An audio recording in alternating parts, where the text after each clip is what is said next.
Welcome to a new season of Intended Consequences, the official podcast of the StrategyCorp Institute of Public Policy and Economy.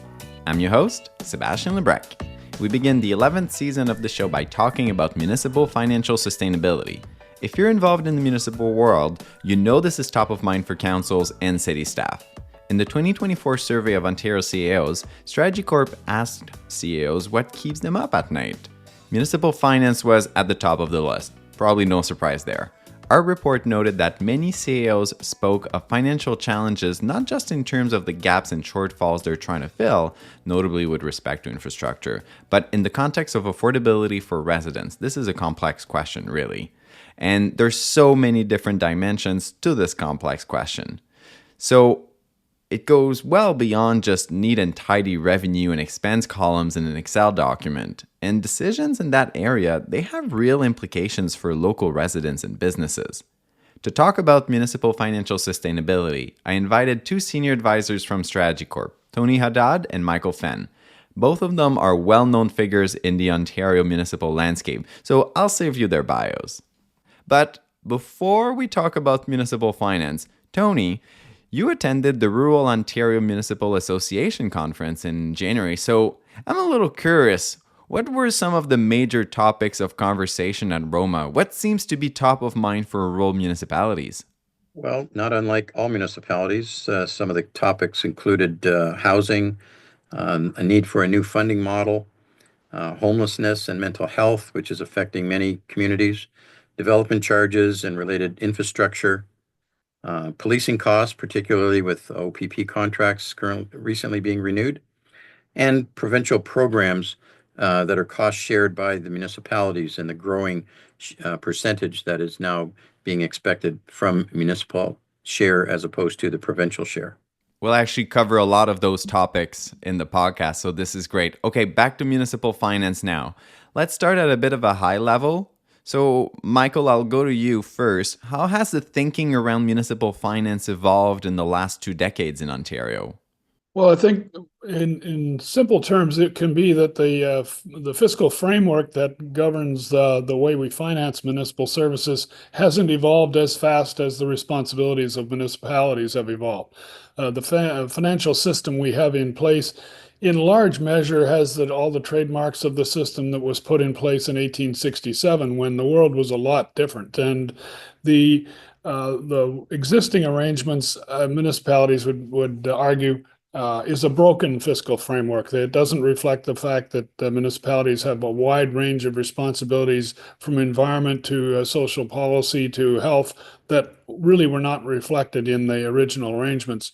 The other thing that's really important is municipalities are now responsible for something in the order of 60% of all public infrastructure, and yet they only take about 10 cents on the dollar of every tax dollar collected in Canada, and that's not a sustainable arrangement over the long haul. So there's been lots of talks around development charges or DCs recently. Some describe them as a barrier to building houses because they alter the economics of projects. Some have gone as far as saying that DCs should be abolished altogether. So I guess my question from a municipal finance perspective would be, if not DCs, then what? Well, it's a very good question, Sebastian. Our development charges were always intended to help offset the costs of growth-related infrastructure. If not, then existing property owners would be expected to pay for those services that are benefiting those growth areas.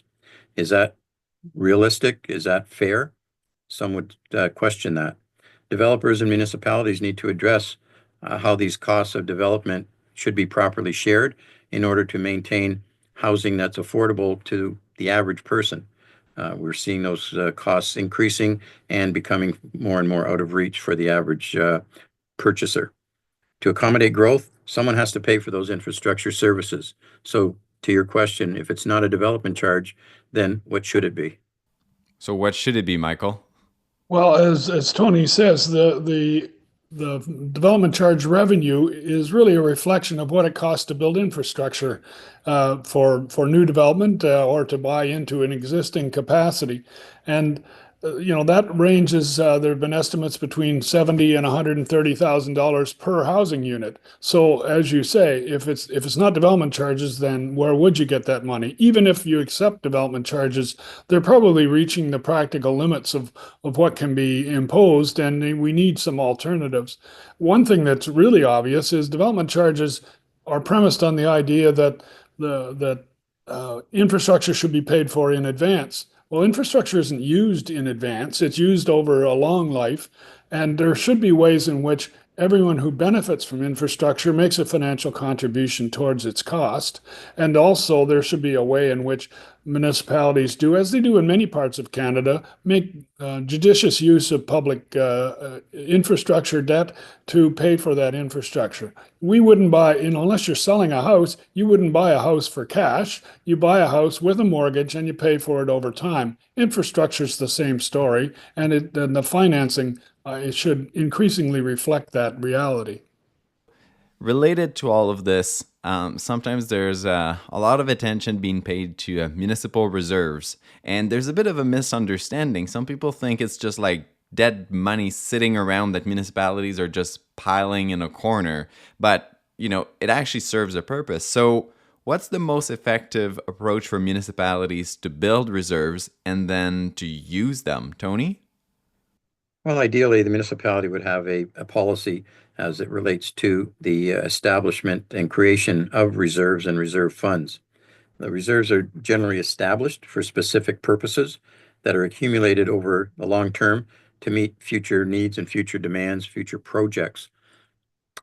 It is an accumulation of revenues from various sources that can take place, including the tax base, where contributions or a levy on the annual tax rate is earmarked for a contribution to reserves, which is prudent financial planning and ensures that needs that may arise that are anticipated or not in future years gives the municipal council the ability to be resilient, to pivot, and to address those needs with funds available without being a burden on the current year's tax base. If they're used for unintended purposes, future needs will not be met and then must be funded by current sources or by incurring debt which was not planned for but needs to be incurred as a result of rash decisions. So, Michael, taxes, obviously, it's an important component of life, but also of municipal life, I suppose.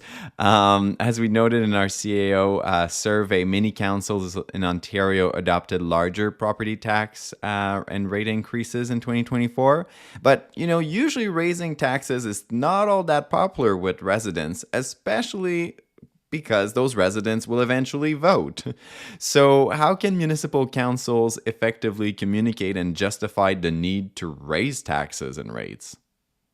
Well, I think I would argue that they've done a pretty good job, even though the rate of property tax increases and water rate increases and so on might be running a little bit ahead of inflation. I think the general public appreciates that the money collected for municipal services, they can see how that is being spent right out in front of them. The police car, the water coming out of the tap, the playground in the neighborhood, they can appreciate where that money is going. You have to be prudent. You have to demonstrate you're getting good value. But I think it's something that is justifiable. The problem is, as Tony pointed out, it's all property tax, and there's lots of things that really arguably shouldn't be on the property tax and make the squeeze that much tighter. But the thing about the reserves too is that needs to be pointed out is, as Tony says, reserves are accumulated until they get to the point where it justifies a sewage treatment plant.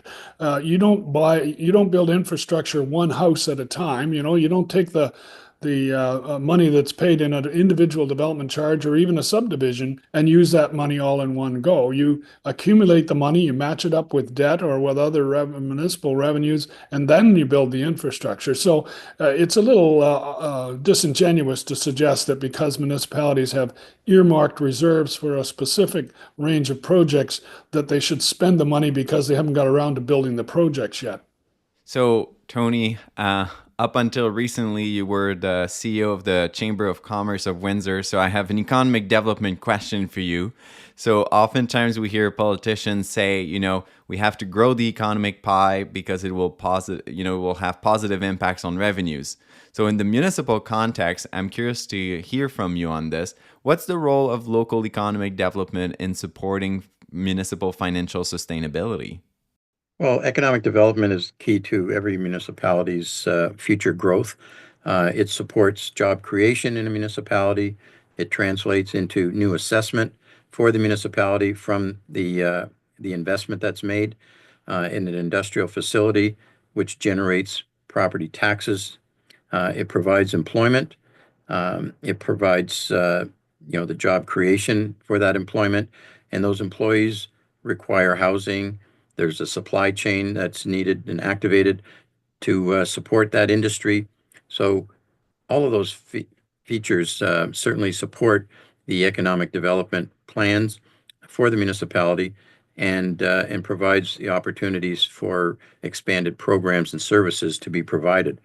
Those tax revenues that are generated support expanded programs and services to meet the growing population's needs and to meet the needs of those industrial investors that have brought their business to your particular municipality.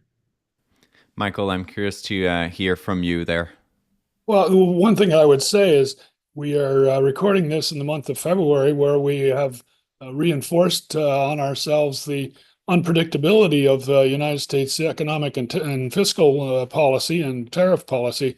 So a lot of municipalities, I think, are taking the opportunity to rethink what they do in economic development. We've seen after COVID, a serious change in the retail market, the office commercial market, and so on, which are the property taxes on which municipalities rely. If digital businesses aren't paying those taxes, that's going to show up. Likewise, a lot of smaller community downtowns are suffering the effects of this, and that will reflect itself both in jobs and in property tax base. I think we need to rethink some of what we are doing in economic development, to diversify, to look at other revenue sources, to look at businesses in a different way. So, Tony, I mentioned that you were at Roma, and I saw that in your presentation, you stressed the importance of good financial stewardship and financial planning. So let's tackle both of these things for a minute. So what does good financial stewardship mean in the municipal context? Well, it starts with having a strategic plan that outlines and establishes the priorities that council wants to see achieved during their term and beyond. The municipality generally would have, but needs to refresh and review from time to time, their long-term financial plan. That includes their policies as well as their forecast for capital investment and operations. Municipalities can now adopt multi-year budgets, which allow them to forecast what future years' operating costs would look like and what kind of tax rate impacts they may have. So, Michael, I think our listeners would be familiar with the term financial planning as it pertains to their own finances. But what does financial planning look like for a municipality, and how is it handled? Well, I think there are a couple elements of this that Tony touched on. First is the really crucial role that infrastructure and the cost of maintaining state of good repair and servicing infrastructure, how that can have an impact on the fiscal position, the sustainability of the municipality. And so sometimes it's necessary to peel back the layers and figure out where are your pressures really coming from, and are there things that can be specifically done to address that kind of pressure. Again, I must sound like a one-trick pony on infrastructure, but the reality is if you can identify ways in which infrastructure can be more effectively funded. And Americans, for example, use tax-free municipal bonds. We don't use that mechanism. They use it for virtually everything, and that's a mechanism we should talk to. But all of these things tend to involve talking to other orders of government. The other side of the table doesn't really understand the municipal world and needs to have it explain why it's important for them to solve the problem, not just for us to solve the problem. From their point of view, they're looking at this and they say, well, why is it money for municipalities we should be giving priority to when we have claims from hospitals, colleges, the environment, and any number of other and likely economic pressures that are competing with the municipal level of government for that scarce tax dollar. So if you're interested in learning more about tax-free municipal bonds, there's a report that Michael authored on our website. So make sure to check it out. Tony, I'm curious, when you give those presentations and you tell a municipal audience, you guys need to do financial planning, what's the reaction? What are the questions you get from folks? Do they just say, of course we do it? Or like, I don't know, how do they react? Well, in many cases, they feel that they are doing financial planning to the extent that they define it. I think it varies among municipalities, particularly the smaller urban or smaller rural municipalities as compared to the larger urban municipalities and how they define financial planning. There are various elements that can be applied in levels of creativity and sophistication. But as long as there is some form of financial planning that is taking place, forecasting, reviewing trends that you've experienced in your municipality, opportunities that others are practicing that can be applied in your municipality. I think leaders, particularly elected leaders, are always looking for solutions that they can apply in their backyard. You know, it's interesting because I did some work for FP Canada, and one of the things we were thinking about is what is the biggest misconception around financial planning. I think some people think that, if you have a bunch of money tucked away in a checking account, you're fine. You have, you're doing financial planning, but there are multiple dimensions. So what do you guys think is the biggest misconception when it comes to financial planning in the municipal context? Who wants to take that one? Well, I might turn it back to you, Sebastian. One of the things that municipalities tend to look at is when they're doing financial planning, they tend to look at fiscal planning, like Tony says. Where do you get your money from? How should it be allocated, and so on.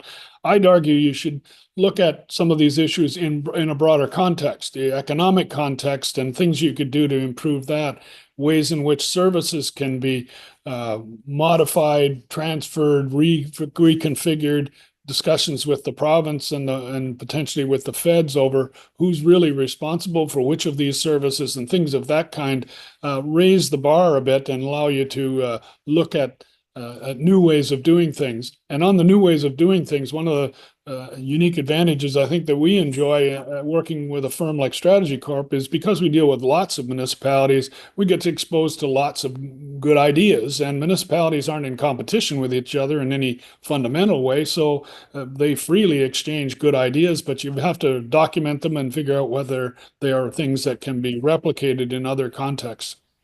Yeah, as a macroeconomist, I sure like the idea of including looking at economic trends in the context of financial planning. So you both mentioned during this episode the role for the senior levels of government. So it's actually something that was mentioned in the CAO report. We highlighted the need for the provincial and federal governments to work with municipalities to create a new fiscal framework.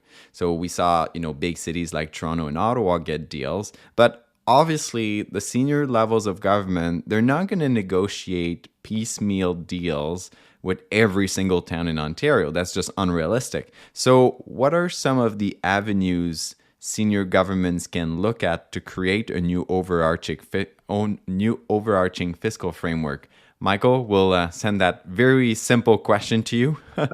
But Tony, you're not off the hook. I'm going to send it your way after. So I guess the way I'd answer that is to say, look at some of the recent initiatives, like in housing.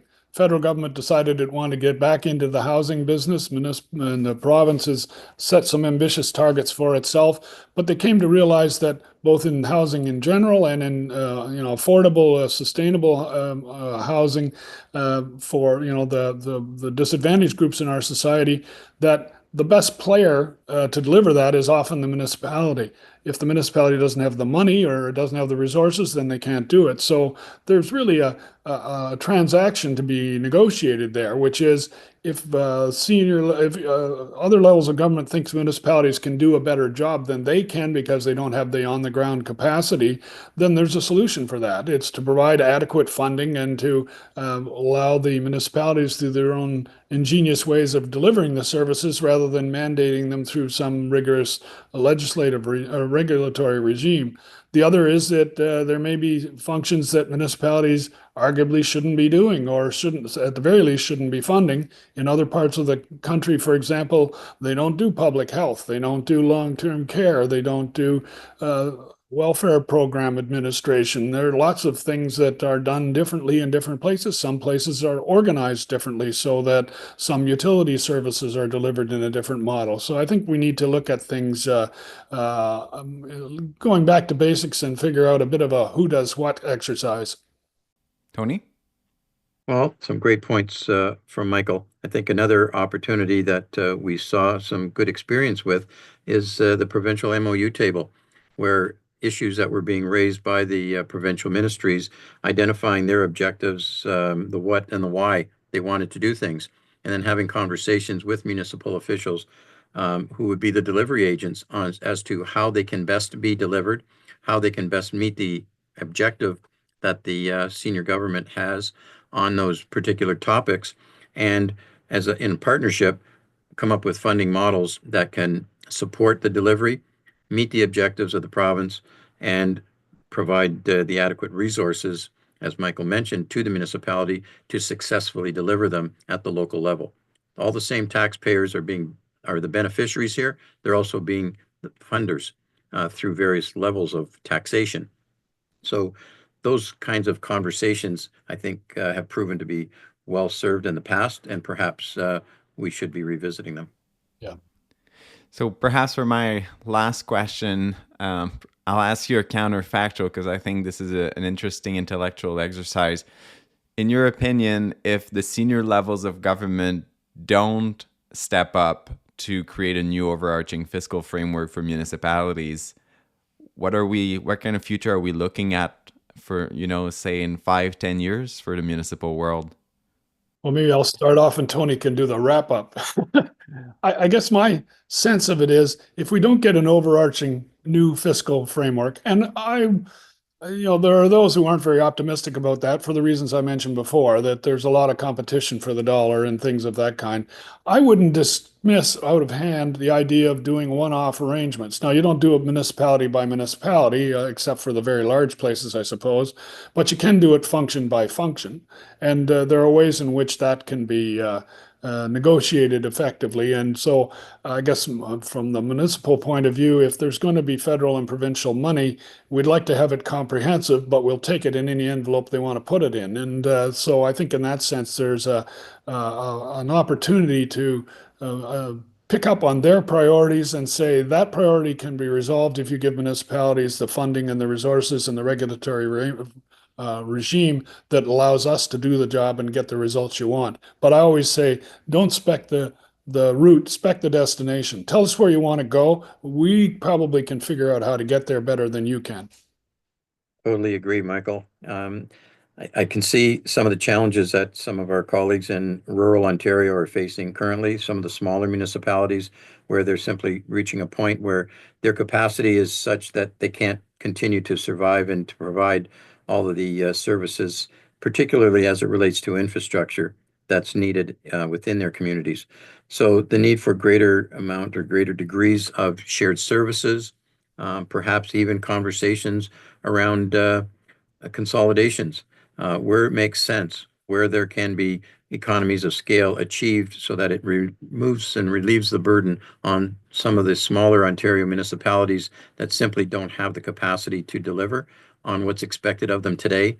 And because of the gap in some of the infrastructure that's evolved over time, they're not able to recover from that in the next short term. So there needs to be more creative solutions considered to help them continue to survive and to do so in a sustainable manner. It's interesting because I asked you a question that could have definitely been a bit of a downer to wrap up the podcast, but both of you are so solution oriented that we're still finishing the episode on a high. So that's a good place to leave it. So Tony, Michael, thank you so much for coming on the show. Municipal financial sustainability can be a pretty dry topic, but both of you did a phenomenal job at explaining, why it matters and what are some of the solutions. And you did it in a way that everyone can understand, even if they're not financial experts or CPAs. So thank you so much. Thanks for having us. Pleasure. Thank you for listening to Intended Consequences. The views expressed during this podcast are not necessarily the views of StrategyCorp. All rights for this episode are reserved, and the guests on the Intended Consequences podcast might be current or past clients of StrategyCorp. To find out more about the work of the Institute and to subscribe to our newsletter, visit our website at strategycorp.com/institute and make sure to follow us on Twitter and LinkedIn.